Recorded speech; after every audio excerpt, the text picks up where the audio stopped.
അൽഹംദുലില്ലാ വസ്സലാത്തു വസ്സലാമു അലാ അഷ്റഫിർ റസൂലില്ലാ വഅലാ ആലിഹി വസഹ്ബിഹി. ആദരണീയനായ അധ്യക്ഷൻ ബഹുമാനായ മുസ്തഫ മാസ്റ്റർ മുണ്ടുപാറ അവറുകളെ, ഇവിടെ പ്രാർത്ഥനയ്ക്ക് നേതൃത്വം നൽകിയ ഉസ്താദ് I T Abubakar Musliyar,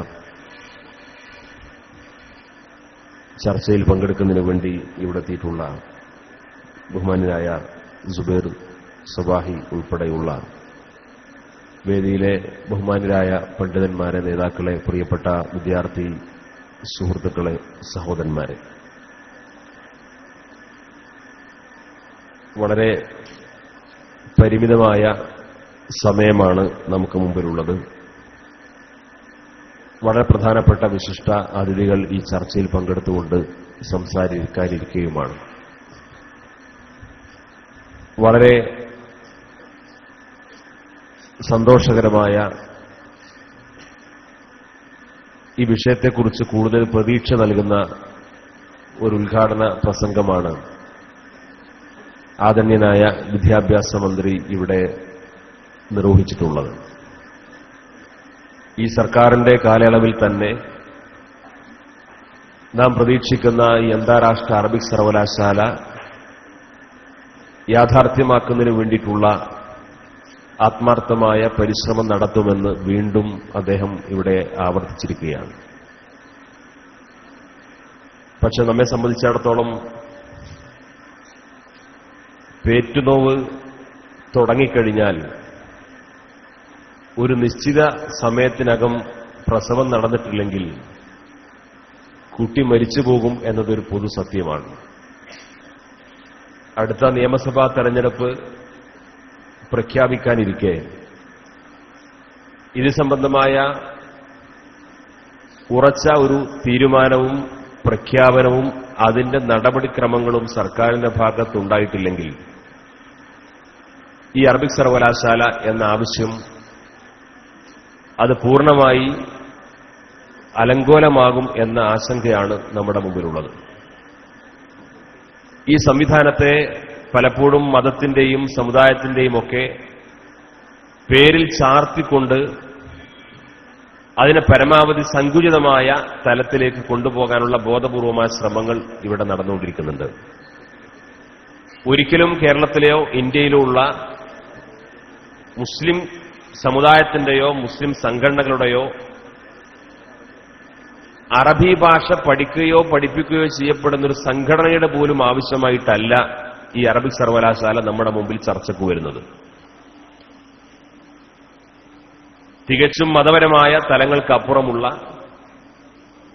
communist party നേതൃത്വം കൊടുക്കുന്ന ഒരു സർക്കാർ ഇവിടെ ഭരിച്ച സമയത്താണ് ഇത് സംബന്ധമായ ശുപാർശ വരുന്നത്. പാലോളി കമ്മീഷന്റെ ശുപാർശ വന്നതിന് ശേഷം 3 വർഷക്കാലം ആ സർക്കാർ ഇവിടെ ഭരണം നടത്തിയെങ്കിലും അതിനെ തുടർന്നുള്ള ഒരു നടപടിക്രമവും അന്നത്തെ LDF സർക്കാരിന്റെ ഭാഗത്തുണ്ടായിട്ടില്ല. അതിനുശേഷം വന്ന നിയമസഭാ തെരഞ്ഞെടുപ്പിലെ പ്രകടന പത്രികയിൽ UDF ഈ വാഗ്ദാനം നൽകുകയും ആ സർക്കാർ അധികാരത്തിൽ വന്നതിന് ശേഷം കേരളത്തിലെ ഉന്നത വിദ്യാഭ്യാസ കൌൺസിലിന്റെ മെമ്പർ സെക്രട്ടറി ഡോക്ടർ അൻവർ ചെയർമാനായിട്ട് ഇതിനുവേണ്ടി ഒരു കമ്മിറ്റിയെ നിയോഗിച്ചു. ആ കമ്മിറ്റി കേരളത്തിനകത്തും പുറത്തുമുള്ള വിവിധ സർവകലാശാലകളെ കുറിച്ച് പഠനം നടത്തി, അവിടെ സന്ദർശനം നടത്തി തയ്യാറാക്കിയിട്ടുള്ള ഒരു റിപ്പോർട്ട് നമ്മുടെ സംസ്ഥാന ഗവൺമെന്റിന് സമർപ്പിക്കപ്പെടുന്നു. അതിന്റെ നടപടിക്രമങ്ങൾ വളരെ ഭംഗിയായി നമ്മുടെ പ്രതീക്ഷാപൂർവ്വം നോക്കിക്കാണുന്നു. അതിനിടയിലാണ് നേരത്തെ ഇവിടെ അധ്യക്ഷ പ്രസംഗത്തിൽ മുസ്തഫ മാഷ് സൂചിപ്പിച്ചതുപോലെ അടുത്ത കാലത്തായി കേരളത്തിൽ വന്നുകൊണ്ടിരിക്കുന്ന പുതിയൊരു പ്രതിഭാസം. ന്യൂനപക്ഷങ്ങൾക്കോ മുസ്ലിങ്ങൾക്കോ ഒക്കെ എന്തെങ്കിലും ഗുണകരമായി ഭവിക്കുന്ന പദ്ധതികളോ പ്രഖ്യാപനങ്ങളോ വരുമ്പോഴേക്ക്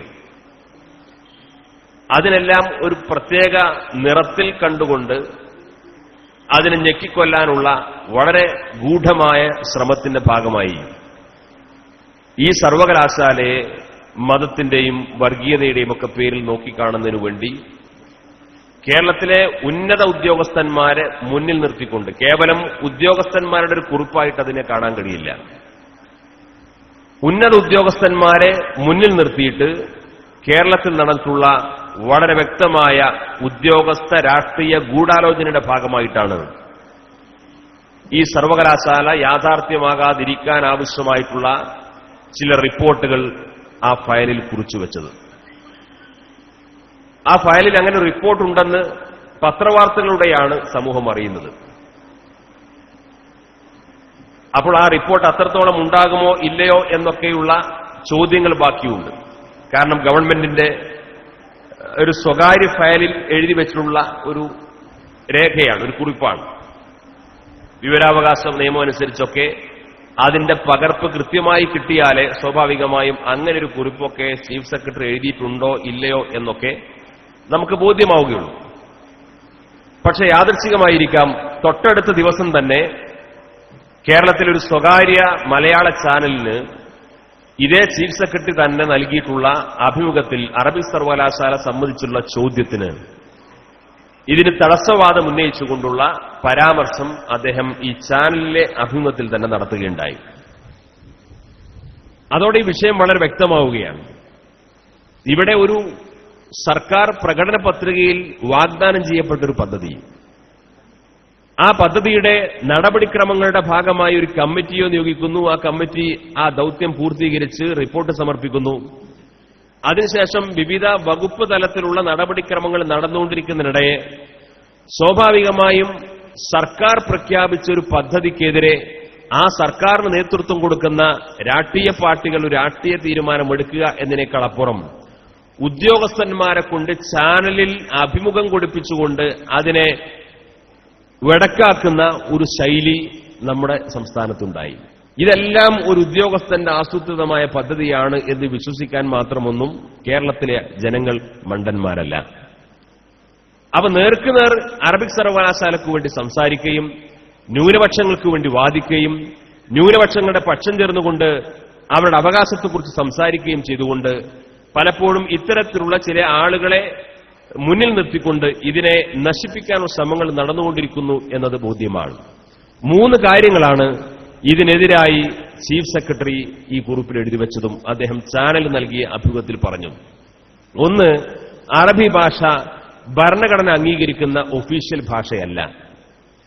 ഭരണഘടന അംഗീകരിക്കുന്ന ഭരണഘടനയുടെ 8ാം ഷെഡ്യൂളിൽ പറയുന്ന 22 ഭാഷകളിൽ അറബി ഉൾപ്പെടാത്തതുകൊണ്ട് അങ്ങനെ ഒരു ഭാഷയ്ക്ക് വേണ്ടി ഒരു പ്രത്യേക സർവകലാശാല തുടങ്ങുക എന്ന് പറഞ്ഞു കഴിഞ്ഞാൽ അതൊരു ഭരണഘടനാ വിരുദ്ധം എന്നൊക്കെ തോന്നിക്കുന്നത് പോലെയാണ് അദ്ദേഹം പരാമർശം നടത്തിയത്.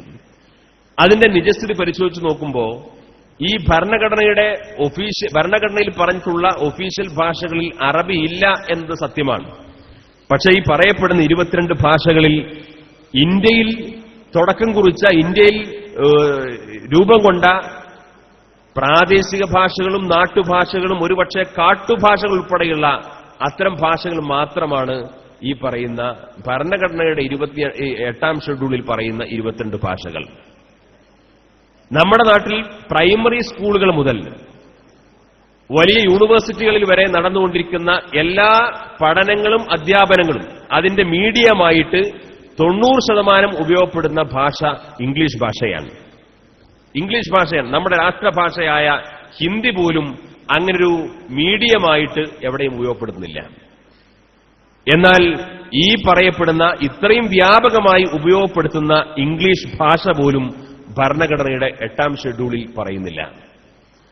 അപ്പൊ ജനകീയമായ ഭാഷയാണോ, കൂടുതൽ ആളുകൾ സംസാരിക്കുന്ന ഭാഷയാണോ, അല്ലെങ്കിൽ കൂടുതൽ ആളുകൾക്ക് ഗുണകരമായി ഭവിക്കുന്ന ഭാഷയാണോ, അല്ലെങ്കിൽ കൂടുതൽ വിദ്യാഭ്യാസ രംഗത്ത് സാധ്യതയുള്ള ഭാഷയാണോ എന്നതിന്റെ അടിസ്ഥാനത്തിലല്ല ഭരണഘടനയിൽ ഈ ഭാഷകൾ എഴുതി ചേർത്തിട്ടുള്ളത്. ഭരണഘടനയിൽ ചേർത്തിട്ടുള്ള ഭാഷ ഇന്ത്യയിൽ ജന്മം കൊള്ളുകയും പ്രാദേശികമായോ അല്ലാതെയോ ഏതെങ്കിലും പ്രദേശങ്ങളിൽ സംസാര ഭാഷയായിട്ടോ മറ്റോ ഉപയോഗപ്പെടുത്തുന്ന ഇന്ത്യയിലെ ഭാഷകളെ ഭരണഘടനയിൽ എഴുതി ചേർത്തു എന്നല്ലാതെ സർവകലാശാലയോ വിദ്യാഭ്യാസ പ്രവർത്തനമോ നടത്തുന്നതിന്റെ മാനദണ്ഡമായി ഈ ഭാഷയുടെ ഈ പരിഗണന ഭരണഘടനയുടെ ഈ ഷെഡ്യൂളിനെ ഒരിക്കലും ഉൾപ്പെടുത്തേണ്ടതില്ല എന്ന് ഏത് സാധാരണ ബുദ്ധി കൊണ്ടും അന്വേഷിച്ചാൽ ബോധ്യമാകുന്ന വസ്തുതയാണ്. രണ്ടാമത് ഇതിനെതിരെ ഉന്നയിച്ച ന്യായം, ഇത് വലിയ സാമ്പത്തിക ബാധ്യത വരുന്ന ഒരു സർവകലാശാലയാണ്. കേരളത്തിന്റെ നിലവിലുള്ള സാമ്പത്തിക അവസ്ഥ അനുസരിച്ചുകൊണ്ട് ഇങ്ങനെയൊരു വിദ്യാഭ്യാസ സ്ഥാപനം, പുതിയൊരു സർവകലാശാല തുടങ്ങാൻ ഒരുപാട് പരിമിതികളുണ്ട് എന്നാണ് പറഞ്ഞത്. ഈ അറബിക് സർവകലാശാലയുടെ റിപ്പോർട്ട് ഗവൺമെന്റിന് സമർപ്പിച്ച അതേ സമിതി തന്നെ വളരെ വ്യക്തമായി പറഞ്ഞിട്ടുണ്ട്, ഈ സർവകലാശാലയ്ക്ക് 5 വർഷത്തേക്ക് വേണ്ട സാമ്പത്തിക ബാധ്യത 90 കോടി രൂപയാണ്. തുടങ്ങാനല്ല, 5 വർഷത്തേക്ക് വേണ്ട സാമ്പത്തിക ബാധ്യത 90 കോടി രൂപയാണ്. ഈ 90 കോടി രൂപയിൽ 75 കോടി രൂപയും നിലവിൽ അതാത് വർഷങ്ങളിൽ കേന്ദ്ര സംസ്ഥാന സർക്കാരുകൾ വിദ്യാഭ്യാസ ഗ്രാന്റ് ഇനത്തിൽ നീക്കിവെക്കുന്ന സംഖ്യ മാത്രം ഉപയോഗിപ്പിച്ചുകൊണ്ട് തന്നെ ഈ 75 കോടി രൂപ സ്വരൂപിക്കാവുന്നതാണ്. ബാക്കി വരുന്ന 15 കോടി രൂപ വിദേശ വിദ്യാഭ്യാസ ഏജൻസികൾ മുഖേനയും സംഘടിപ്പിക്കാവുന്നതാണ് എന്ന് ഇതിനാവശ്യമായ സാമ്പത്തിക സ്രോതസ്സുകളെക്കുറിച്ച് ഈ കമ്മിറ്റി റിപ്പോർട്ടിൽ പറയുന്നുണ്ട്. എന്ന് പറഞ്ഞാൽ ഇതിനുവേണ്ടി നിലവിൽ വിദ്യാഭ്യാസ ആവശ്യങ്ങൾക്ക് വേണ്ടി ഉപയോഗപ്പെടുത്തുന്ന ഫണ്ടിൽ നിന്ന് തന്നെ ഉപയോഗപ്പെടുത്തിക്കൊണ്ട് പുതിയൊരു സംഖ്യയോ പുതിയൊരു ബജറ്റിൽ വിഹിതമോ നീക്കിവെക്കാതെ നിലവിലുള്ള വിദ്യാഭ്യാസ ആവശ്യങ്ങൾക്ക് വേണ്ടി ഉപയോഗിക്കുന്ന ഗ്രാന്റ് തുകയിൽ നിന്ന് മാത്രം നീക്കിവെച്ചുകൊണ്ട് തന്നെ ഈ സർവകലാശാല യാഥാർത്ഥ്യമാക്കാൻ കഴിയുമെന്ന് ഈ സമിതി ശുപാർശ ചെയ്യുന്നുണ്ട്. അപ്പൊ ഈ സാമ്പത്തിക ബാധ്യതയെക്കുറിച്ചുള്ള വാദവും 100% നിരർത്ഥകമാണ്. മൂന്നാമത് ചീഫ് സെക്രട്ടറി പറഞ്ഞ കാര്യം, അറബി ഭാഷയ്ക്ക് വേണ്ടി മാത്രം ഒരു സർവകലാശാല ആരംഭിച്ചു കഴിഞ്ഞാൽ അത് സംബന്ധമായി ഇവിടെ സാമുദായിക ധ്രുവീകരണമുണ്ടാകും, വർഗീയതയുണ്ടാകും, ഇവിടെ എന്തൊക്കെയോ ആകാശം ഇടിഞ്ഞു വീഴാൻ സാധ്യതയുണ്ട് എന്ന തലത്തിലുള്ള ഒരു വർഗീയ നിറം നൽകാൻ ബോധപൂർവം ഒരു ഉദ്യോഗസ്ഥൻ ശ്രമിക്കുകയാണ്. അറബി ഭാഷ പഠിച്ചതിന്റെ പേരിൽ, അറബി ഭാഷ കൂടുതലായി പഠനം നടത്തിയതിന്റെ പേരിൽ ഇന്ത്യ രാജ്യത്ത് നിരന്തരം വർഗീയ കലാപങ്ങളും സാമുദായിക ധ്രുവീകരണം ഉണ്ടാകുമായിരുന്നെങ്കിൽ ഇന്ത്യയിൽ 24 മണിക്കൂറും ഇടതടവില്ലാതെ കലാപം നടക്കേണ്ട നാട് കേരളമാണ്. കേരളത്തെ പോലെ അറബി ഭാഷ പഠിക്കുകയും പഠിപ്പിക്കുകയും പഠിച്ച ആളുകൾ ജീവിക്കുകയും ചെയ്യുന്ന ഒരു സംസ്ഥാനം കേരളത്തിന് പുറത്തു മറ്റു സംസ്ഥാനത്തില്ല. ഇവിടെ മതസംഘടനകൾ നടത്തുന്ന, അതേപോലെ സർക്കാർ സംവിധാനത്തിൽ കേരളത്തിലെ മുഴുവൻ കോളേജുകളിലും മുഴുവൻ യൂണിവേഴ്സിറ്റികളിലും അറബിക് ഡിപ്പാർട്ട്മെന്റുകളുണ്ട്. അറബി ഭാഷ പഠിക്കുന്നവർ മുസ്ലിങ്ങൾ മാത്രമല്ല, 25,000ഓളം വരുന്ന അറബി അധ്യാപകരിൽ പോലും 500 അധ്യാപകർ അമുസ്ലിം സമുദായത്തിൽപ്പെട്ടവരാണ്. വളരെ ബോധപൂർവം ഇതൊക്കെ ഒരു മതത്തിന്റെ പരിവേഷത്തോടുകൂടി വെച്ചുകൊണ്ട് ഈ അറബിക് സർവകലാശാല വന്നു കഴിഞ്ഞാൽ വിദ്യാഭ്യാസ രംഗത്ത് വലിയൊരു മുന്നേറ്റമുണ്ടാകും എന്നതിനേക്കാൾ ഉപരി കേരളത്തിന് സമ്പദ്ഘടനക്കാണ് ഏറ്റവും കൂടുതൽ മുതൽക്കൂട്ടുണ്ടാകുന്നത്. ഇപ്പോൾ മലയാള സർവകലാശാല ഇവിടെ ആരംഭിച്ചു. അതിന്റെ വിദ്യാഭ്യാസ സാധ്യതയെക്കുറിച്ച്, അതിന്റെ അക്കാദമിക സാധ്യതയെക്കുറിച്ച് ഇവിടെ ഒരു ചർച്ചയും നടന്നില്ല. മലയാള ഭാഷ സംസാരിക്കുന്ന കേരളം വിട്ടാൽ പിന്നെ ആരാണ്? എന്നാൽ അങ്ങനെ മലയാള സർവകലാശാല വന്നു കഴിഞ്ഞാൽ ആ മലയാള സർവകലാശാലയിലെ അക്കാദമിക സംവിധാനങ്ങൾക്ക് ദേശീയ അന്തർദേശീയ തലത്തിലുള്ള സാധ്യതകളെക്കുറിച്ചും അതിന്റെ പോരായ്മകളെക്കുറിച്ചും ഇവിടെ ഒരു ചർച്ചയും നടന്നിട്ടില്ല. ഇന്ത്യയിലെ വളരെ തുച്ഛം പേർക്ക് മാത്രം അറിയാവുന്ന, സംസാരിക്കുന്ന ആളുകൾ വളരെ പരിമിതമാണ്, അറിയാവുന്ന ഒരു ഭാഷയാണ് സംസ്കൃത സർവകലാശാല. ആ സംസ്കൃത സർവകലാശാലയുടെ ദേശീയ അന്തർദേശീയ സാധ്യതകളെക്കുറിച്ചും അതിന്റെ അക്കാദമിക സംവിധാനങ്ങളെക്കുറിച്ചും ഇവിടെ ഒരു ചർച്ചയും നടന്നിട്ടില്ല. എന്നാൽ അറബിക് സർവകലാശാല ഒരിക്കലും പ്രായോഗികമല്ലെന്ന് സമർത്ഥിക്കാൻ ആവശ്യമായ ഒരു അക്കാദമി വിദഗ്ധനും ഈ നിമിഷം വരെ കേരളത്തിൽ ഇതിനെതിർക്കുന്ന കൂട്ടത്തിൽ വന്നിട്ടില്ല. അറബിക് സർവകലാശാലയ്ക്ക് ഇവിടെ യാതൊരു സാധ്യതയുമില്ല എന്ന് സമർത്ഥിക്കാൻ ഇന്നുവരെ സാധിച്ചിട്ടില്ല. അത് സാധിക്കാത്തതുകൊണ്ടാണ് വളരെ ബോധപൂർവം ഇതിനെ മതത്തിന്റെയും വർഗീയതയുടെയും ഒക്കെ പേര് പറഞ്ഞുകൊണ്ട് ഇല്ലായ്മ ചെയ്യാനുള്ള ശ്രമങ്ങൾ നടന്നുകൊണ്ടിരിക്കുന്നത്. ഈ ശ്രമങ്ങൾ നടന്നുകൊണ്ടിരിക്കുമ്പോൾ തിരിച്ചറിയേണ്ട ഒരു വസ്തുത, ഇന്ത്യയുടെ വിദേശ നാണ്യത്തിൽ 80% ഗൾഫ് അറബ് രാഷ്ട്രങ്ങളിൽ നിന്ന് കടന്നുവരുന്ന സാമ്പത്തിക സ്രോതസ്സാണ്. ബാക്കി 20% മാത്രമാണ് അറബേതര രാഷ്ട്രങ്ങൾ മുഖേന വിദേശ ഇന്ത്യക്കാർ നമുക്ക് വിദേശ നാണ്യം നേടിത്തരുന്നത്.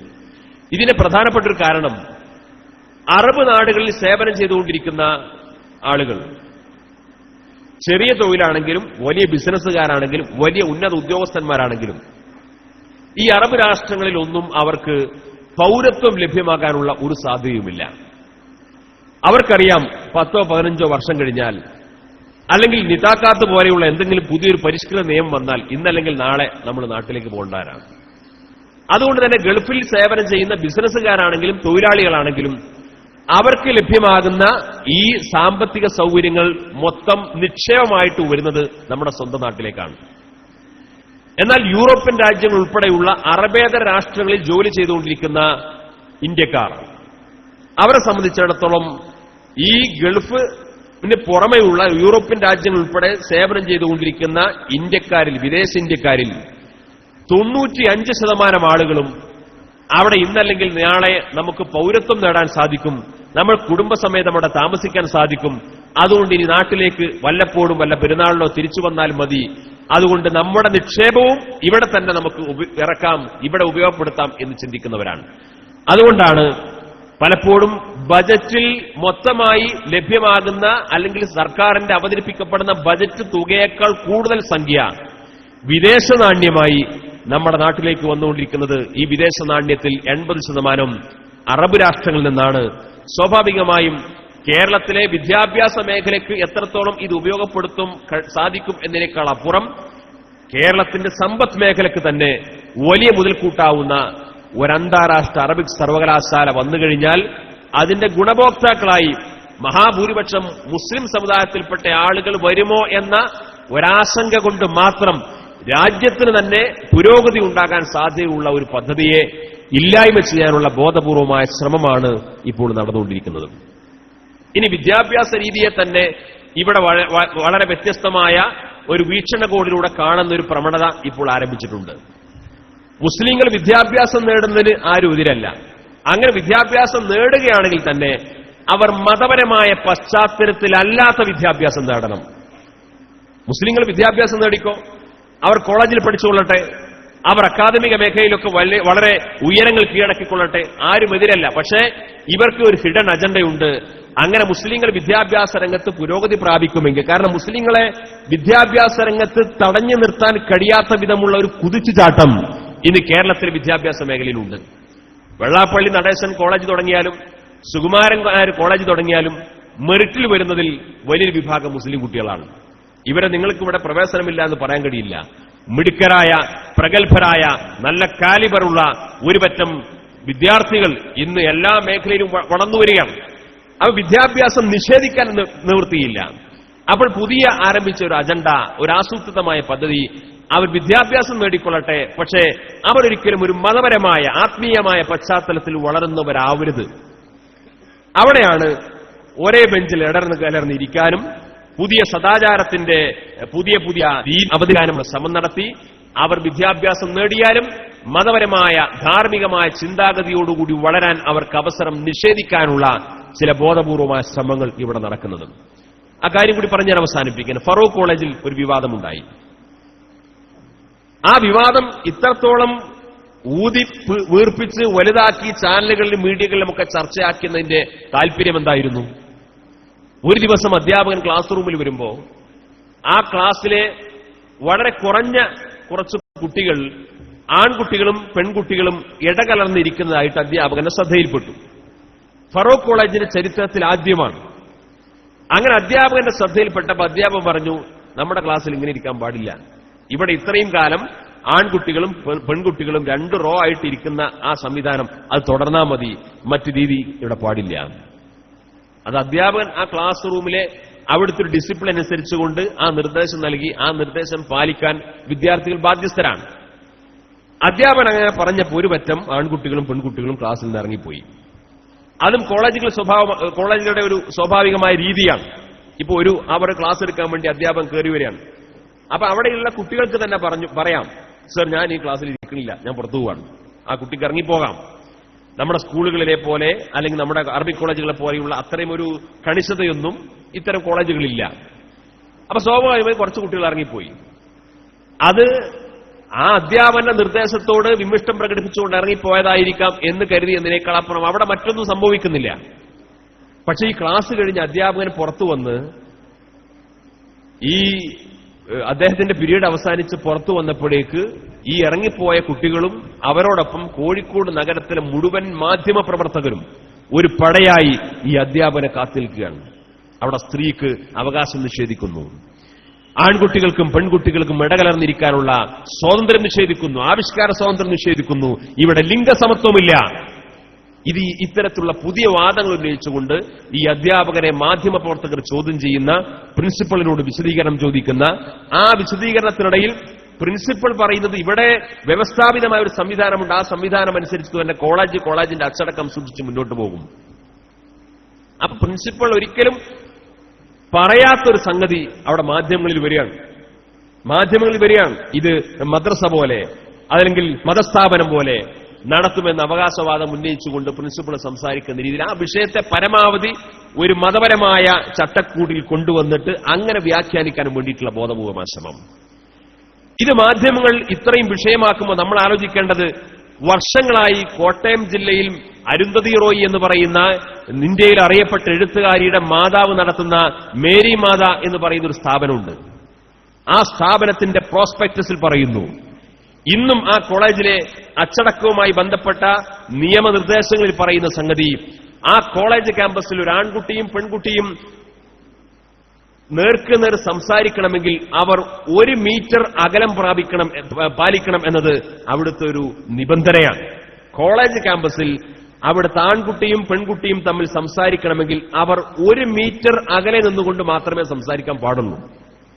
അത് ആ കോളേജിലൊരു നിയമമാണ്. കാലങ്ങളായി ആ നിയമം പാലിക്കപ്പെട്ടുകൊണ്ട് ആ സ്ഥാപനം മുന്നോട്ട് പോകുന്നു. അങ്ങനൊരു നിയമം നിലനിർത്തിക്കൊണ്ട് മുന്നോട്ട് പോകാൻ ഒരു സ്ഥാപനത്തിന് കഴിയുമെങ്കിൽ മതജാതി വ്യത്യാസമന്യേ ഏത് സ്ഥാപനമാണെങ്കിലും അത് ആ സ്ഥാപനത്തിന്റെ ധാർമ്മിക അന്തരീക്ഷം നിലനിൽക്കുന്ന കാര്യത്തിൽ തർക്കമില്ല. നമ്മൾ അതിനെ അംഗീകരിച്ചുകൊണ്ടും അഭിനന്ദിച്ചുകൊണ്ടും തന്നെ പറയുന്നു. ഈ ഫറൂഖ് കോളേജിൽ ഇടകലർന്നിരിക്കുന്നതിനെ വിമർശിച്ച, അതിന് സ്ഥാപനത്തിന്റെ അച്ചടക്കവുമായി ബന്ധപ്പെട്ടുകൊണ്ട് അതിനോട് വിയോജിപ്പ് പ്രകടിപ്പിച്ച ആ അധ്യാപകരെ മാധ്യമങ്ങളിൽ ഇങ്ങനെ ക്രൂശിക്കാനും വേണ്ടി രംഗത്ത് വന്ന, കോളേജ് മാനേജ്മെന്റിനെ മാധ്യമങ്ങളിൽ ക്രൂശിക്കാനും വേണ്ടി രംഗത്ത് വന്ന ഈ മാധ്യമ പ്രവർത്തകർ എന്തുകൊണ്ട് ഈ മേരി മാതാ കോളേജിന്റെ പ്രോസ്പെക്ടസ് വായിച്ചില്ല? അവിടുത്തെ നിയമത്തെ ചോദ്യം ചെയ്യുന്നില്ല? അവിടെ എന്തേ ആവിഷ്കാര സ്വാതന്ത്ര്യം നോക്കുന്നില്ല? അവിടെ എന്താണ് ഈ ലിംഗസമത്വത്തെക്കുറിച്ച് സംസാരിക്കുന്നില്ല? അപ്പൊ അടിസ്ഥാനം സദാചാരബോധമല്ല, ധാർമ്മികതയല്ല. മുസ്ലിങ്ങളെ സംബന്ധിച്ചിടത്തോളം അവർ വിദ്യാഭ്യാസം നേടുകയാണെങ്കിൽ നേടട്ടെ, അതിനെ പിന്തിരിപ്പിക്കാൻ സാധിക്കില്ല. പക്ഷേ അവർ വിദ്യാഭ്യാസം നേടി ഉന്നത മേഖലയിൽ കടന്നുവരുന്നുവെങ്കിൽ അവർ മതപരമായ പശ്ചാത്തലത്തിലല്ലാതെ വരുന്ന എല്ലാ സംസ്കാരങ്ങളോടും എല്ലാ വൃത്തികേടിനോടും മതപരമായ ചട്ടക്കൂടുകളൊക്കെ പൊളിച്ചെറിഞ്ഞുകൊണ്ട് വളരുന്ന ഒരു പുതിയ തലമുറയാണെങ്കിൽ, അങ്ങനെയാണെങ്കിൽ വളർന്നു വന്നാൽ മതിയെന്ന ബോധപൂർവമായ അജണ്ടകൾ ഇവിടെ മതരംഗത്തും വർഗീയത പ്രചരിപ്പിക്കുന്നവർക്കിടയിലും സാംസ്കാരിക മേഖലയിലും മാധ്യമ മേഖലകളിലുമൊക്കെ ആസൂത്രിതമായ ഒരു അജണ്ട വളരെ ബോധപൂർവം നടപ്പാക്കാനുള്ള ശ്രമമാണ് നടന്നുകൊണ്ടിരിക്കുന്നത്. അതേ ശക്തി കേന്ദ്രങ്ങളുടെ ബുദ്ധിയാണ് ഈ അറബിക് സർവകലാശാലയുടെ പിന്നിലുള്ളതും. ഇവിടെ ഈ അറബിക് സർവകലാശാല വളർന്നു വന്നു കഴിഞ്ഞാൽ സ്വാഭാവികമായും മുസ്ലിം സമുദായത്തിൽപ്പെട്ട വിദ്യാർത്ഥികൾക്ക് അവിടെ ഒരു നല്ല സാധ്യതയുണ്ട്. അങ്ങനെ സാധ്യത വർദ്ധിച്ചു വന്നു കഴിഞ്ഞാൽ ഇവിടെ ഗവേഷണ രംഗത്തും ഇവിടെ വ്യവസ്ഥാപിതമായ മറ്റു വിദ്യാഭ്യാസ മേഖലയിലൊക്കെ മതപരമായ പശ്ചാത്തലവും ബോധവുമുള്ള ഒരു തലമുറ കടന്നു വരുന്നുവെങ്കിൽ അത് ഇവിടെ പല ആളുകളും വലിയ ആശങ്കയോടുകൂടി ഒരു ഭീഷണിയായി അനാവശ്യമായ അസഹിഷ്ണുത വെച്ച് പുലർത്താൻ സാഹചര്യമൊരുങ്ങുന്ന രീതിയാണ് ഇതിന്റെ പിന്നിലുള്ളത്. അത് തിരിച്ചറിയാൻ നമുക്ക് സാധിക്കണം. സ്വാഭാവികമായും ഇത്തരത്തിലുള്ള അനാവശ്യ വിവാദങ്ങൾ ഉണ്ടാക്കുമ്പോഴേക്ക് അതിന്റെ മുമ്പിൽ പകച്ചു നിൽക്കേണ്ടവരല്ല ഭരണാധികാരികൾ. ആ അജണ്ടകൾ, അത്തരത്തിലുള്ള ആസൂത്രിതമായ പദ്ധതികളുടെ പിന്നാമ്പുറങ്ങളെക്കുറിച്ച് കൃത്യമായ തിരിച്ചറിവോടുകൂടി ഇത്തരം വിഷയങ്ങൾ വർഗീയത കാണിക്കുമ്പോൾ അല്ലെങ്കിൽ വർഗീയത ആരോപിക്കുമ്പോഴേക്ക് പിറകോട്ടടിക്കാതെ അവിടെയെല്ലാം ഇച്ഛാശക്തി പ്രകടിപ്പിക്കുന്ന ഭരണാധികാരികൾ രംഗത്ത് വരുമ്പോഴാണ് സ്വാഭാവികമായും ഭരണാധികാരികൾ ഇത്തരത്തിലുള്ള പ്രതിലോമ ശക്തികൾക്ക് മുമ്പിൽ അടിയറ വെക്കുന്നവരല്ല എന്ന് പൊതുസമൂഹത്തെയും രാജ്യത്തെയും ബോധ്യപ്പെടുത്താൻ സാധിക്കേണ്ടത് ഇത്തരത്തിലുള്ള ഇങ്ങനെ ഒരാശയക്കുഴപ്പം സൃഷ്ടിച്ചുകൊണ്ട് ഇല്ലായ്മ ചെയ്യാൻ ശ്രമിച്ചുകൊണ്ടിരിക്കുന്ന ഈ അറബിക് സർവകലാശാലയെ യാഥാർത്ഥ്യമാക്കുന്നതിന്റെ ഭാഗമായി നേരത്തെ ഇവിടെ സൂചിപ്പിക്കപ്പെട്ടതുപോലെ SKSF കഴിഞ്ഞ ദിവസം എല്ലാ കളക്ടറേറ്റുകളിലേക്കും ബഹുജന മാർച്ച് സംഘടിപ്പിച്ചു. തുടർന്നും ഈ അവകാശങ്ങൾ നേടിയെടുക്കുന്നതിനാവശ്യമായിട്ടുള്ള സമരങ്ങളും പോരാട്ടങ്ങളും ഇടപെടലുകളുമായി സംഘടന മുന്നോട്ട് പോകുമെന്ന് പ്രത്യേകമായി സൂചിപ്പിച്ചുകൊണ്ട് നിങ്ങൾ ഓരോരുത്തരുടെയും എല്ലാ സഹകരണവും പങ്കാളിത്തവും ഒക്കെ ഇത്തരം വിഷയങ്ങളിൽ ഉണ്ടാകണമെന്ന് സാന്ദർഭികമായി ആവശ്യപ്പെട്ടുകൊണ്ട് നന്ദി ദാറുസ്സലാം അറബി കോളേജിന്റെ ഈ 40ാം വാർഷികാഘോഷ പരിപാടികൾക്ക് SKSSF സംസ്ഥാന കമ്മിറ്റിയുടെ എല്ലാവിധ ആശംസകളും അഭിവാദ്യങ്ങളും അർപ്പിച്ചുകൊണ്ട് ഞാൻ വാക്കുകൾ അവസാനിപ്പിക്കുന്നു. നിങ്ങളുടെ പ്രാർത്ഥനകളിലൊക്കെ ഈ വിനീതനെ കൂടി ഉൾപ്പെടുത്തണമെന്ന് വസിയത്ത് ചെയ്യുന്നു. വആഖിറു ദഅവാന അനിൽ ഹംദുലില്ലാഹി റബ്ബിൽ ആലമീൻ. അസ്സലാമു അലൈക്കും.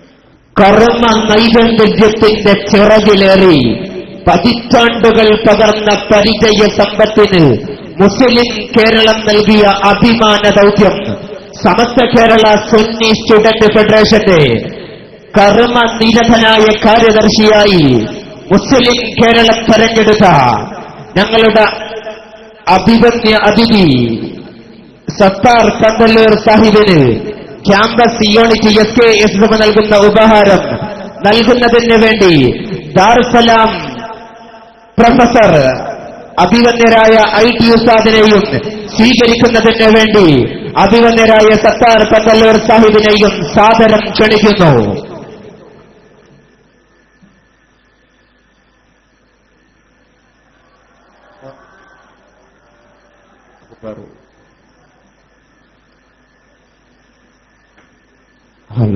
സദസ്സിനെ അഭിമുഖീകരിച്ച് സംസാരിക്കുന്നതിന് വേണ്ടി സുബൈർ സബാഹിയെ സാദരം ക്ഷണിക്കുന്നു.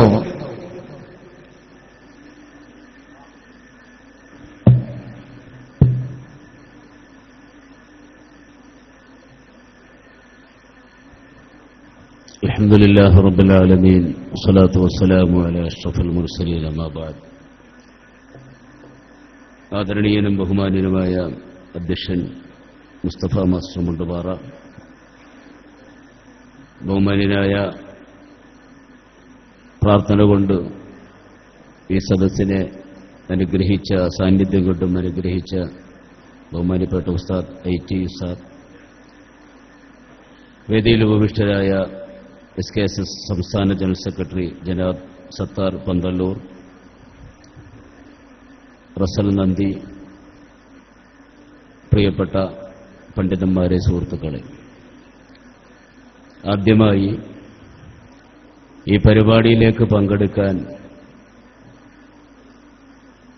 എന്റെ സുഹൃത്തും സഹപ്രവർത്തകനുമായ റസൽ നന്ദിയുടെ വീട്ടിൽ നിന്നും ഇങ്ങോട്ട് വരുമ്പോൾ ടെലഫോണിലൂടെ വിളിച്ച് ബാംഗ്ലൂരിലെ മല്ലികൈ ഹോസ്പിറ്റലിൽ ചികിത്സയിൽ കഴിയുന്ന അബ്ദുൽ നാസർ മഅദനി, അദ്ദേഹത്തിന്റെ രോഗശാന്തിക്ക് വേണ്ടി ഈ സദസ്സിനോട് പ്രാർത്ഥിക്കാൻ ആവശ്യപ്പെടണമെന്നും അദ്ദേഹത്തിന്റെ അസ്സലാമു അലൈക്കുമെന്ന് ഈ സദസ്സിനോട് പറയുകയും ചെയ്യണമെന്ന അദ്ദേഹത്തിന്റെ അഭ്യർത്ഥന ഞാൻ നിങ്ങളുടെ മുന്നിൽ വെക്കുകയാണ്. മുൻകഴിഞ്ഞ പ്രാസംഗികന്മാർ സൂചിപ്പിച്ചതുപോലെ സമയം വലിയൊരു പ്രശ്നമായതിന്റെ പേരിൽ വിശാലമായ വിഷയത്തിലേക്ക് കടക്കാൻ ആഗ്രഹിക്കുന്നില്ല. എങ്കിലും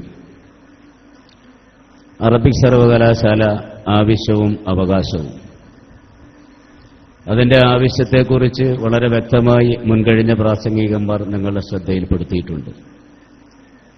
നമുക്കറിയാം, നമ്മളുടെ കേരളത്തിൽ 12 ലക്ഷത്തോളം വിദ്യാർത്ഥികൾ ഇന്ന് അറബി ഭാഷ പഠിക്കുന്നുണ്ട്. സർക്കാരിന്റെ കണക്കനുസരിച്ച് 5 സർവകലാശാലകളുടെ കീഴിലും അതുപോലെ തന്നെ സ്കൂൾ തലങ്ങളിലും 12 ലക്ഷത്തോളം വിദ്യാർത്ഥികൾ ഇന്ന് അറബി പഠിക്കുന്നു. ബഹുമാനപ്പെട്ട സമസ്ത കേരള ജമിയത്തുൽ ഉലമായുടെ കീഴിലുള്ള പട്ടിക്കാട് ജാമിയ നൂരിയ, നന്ദി ദാറുസ്സലാം, ദാറുൽ ഹുദ പോലെയുള്ള കോളേജുകളും അതുപോലെ തന്നെ ദർസുകളിലും 10,000-കണക്കിന് പ്രൈവറ്റ് സെക്ടറിലുള്ള സ്ഥാപനങ്ങളിലും 10,000 പഠിക്കുന്നു. അപ്പോൾ സ്വാഭാവികമായും കേരളത്തിൽ തന്നെ ലക്ഷങ്ങൾ പഠിക്കുന്ന ഒരു ഭാഷയാണ് അറബി. പിന്നെ ഇതൊരു പ്രത്യേക സമുദായത്തിന്റെ ഭാഷയാണ്, ഒരു വിഭാഗത്തിന്റെ ഭാഷയാണ് എന്നുള്ള ധാരണ തികച്ചും തെറ്റാണ്.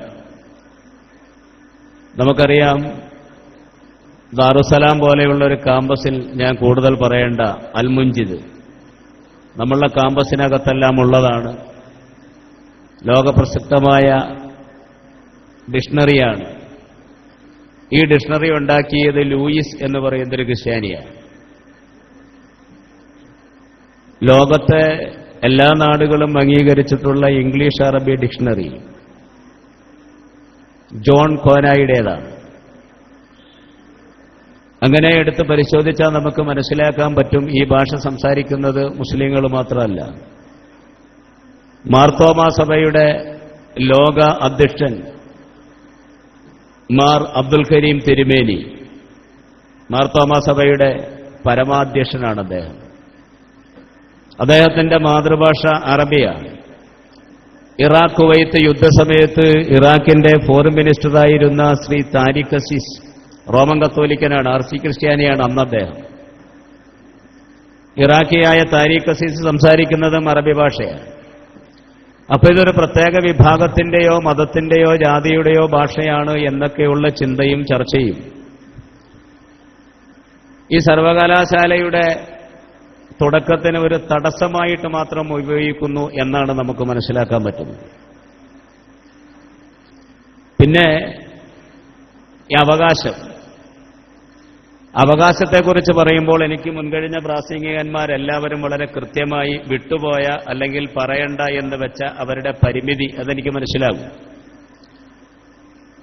ബഹുമാന്യനായ നമ്മളുടെ ഉദ്ഘാടകൻ വിദ്യാഭ്യാസ മന്ത്രിയും കൂടി ആ വിഷയം പറഞ്ഞു. അതിന്റെ പ്രോസസ് നടന്നുകൊണ്ടിരിക്കുന്നുവെന്ന്. ഇനി ഏതാനും ആഴ്ചകൾ അല്ലെങ്കിൽ ഏതാനും മാസങ്ങൾ മാത്രമാണ് ഈ മന്ത്രിസഭ കേരളത്തിൽ അധികാരത്തിലുണ്ടാകുകയുള്ളൂ. ഇലക്ഷൻ കമ്മീഷന്റെ നോട്ടിഫിക്കേഷൻ വന്നു കഴിഞ്ഞാൽ പുതിയ പ്രഖ്യാപനങ്ങളൊന്നും നടത്താൻ പറ്റില്ല. അടുത്ത മാസം അല്ലെങ്കിൽ അതിന്റെ തൊട്ടടുത്ത ദിവസങ്ങളിൽ ആ നോട്ടിഫിക്കേഷൻ ഉണ്ടാവും.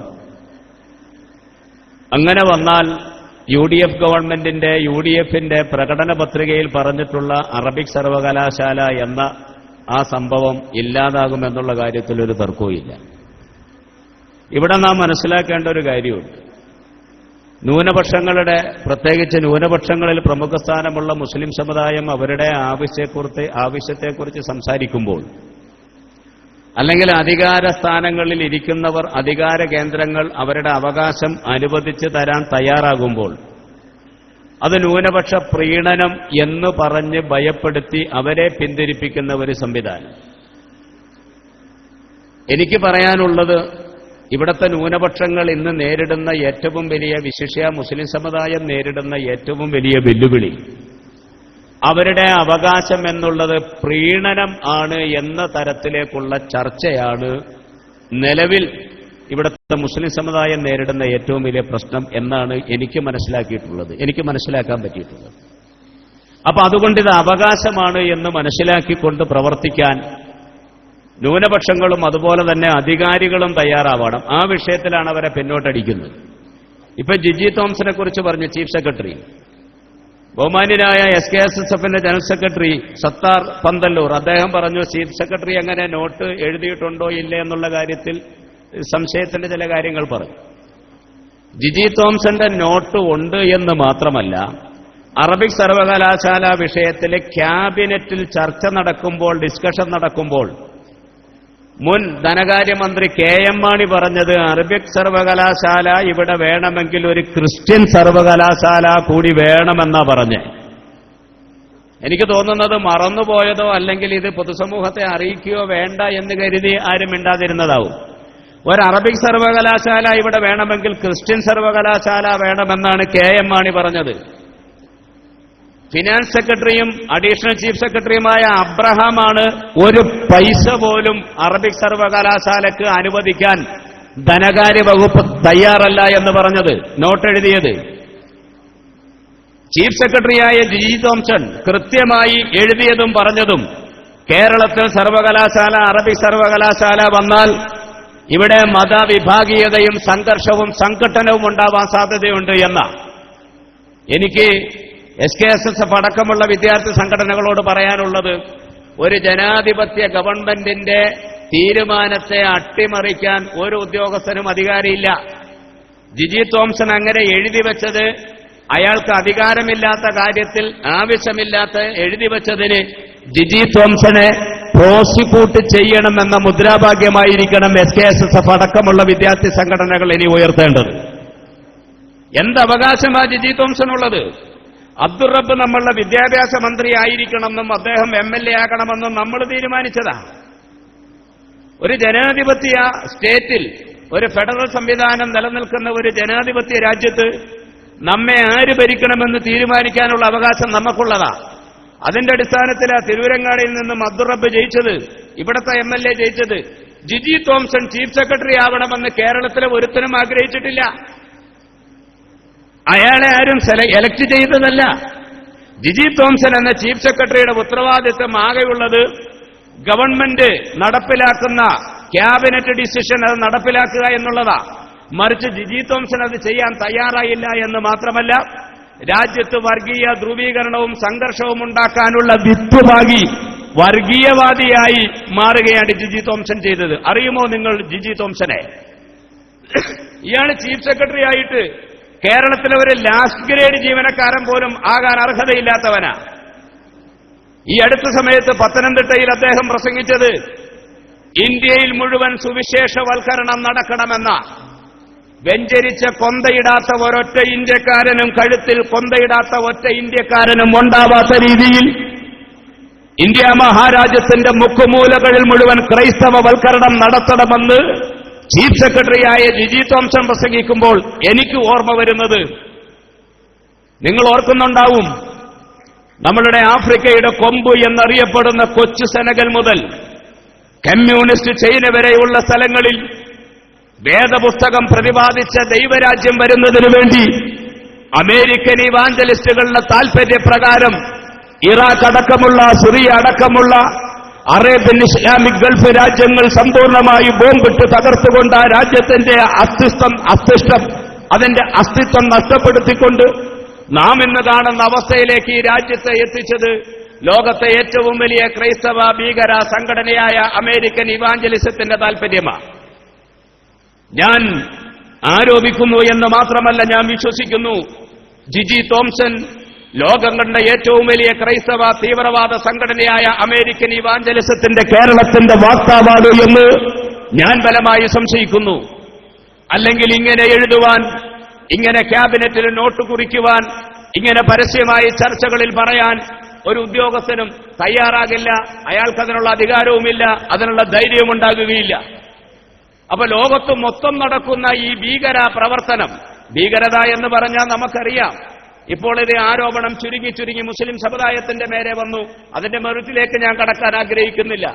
ലോകത്തെ ഏറ്റവും വലിയ ഭീകര പ്രവർത്തനം നടത്തുന്ന ഇറാഖ് മാത്രം പരിശോധിച്ചാൽ 7 ലക്ഷത്തോളം വരുന്ന കുട്ടികളും ലക്ഷോപലക്ഷം വരുന്ന ആളുകളെയും ക്രൂരമായി കൊന്നുകളഞ്ഞ ഇറാഖിലെ അമേരിക്കയും അനുബന്ധ ഘടകങ്ങളും ബോംബെറിയുന്നതിന് മുമ്പ് 1280 ടൺ സുവിശേഷ പുസ്തകമാണ് വിമാനത്തിൽ നിന്നും താഴത്തേക്കെറിഞ്ഞത്.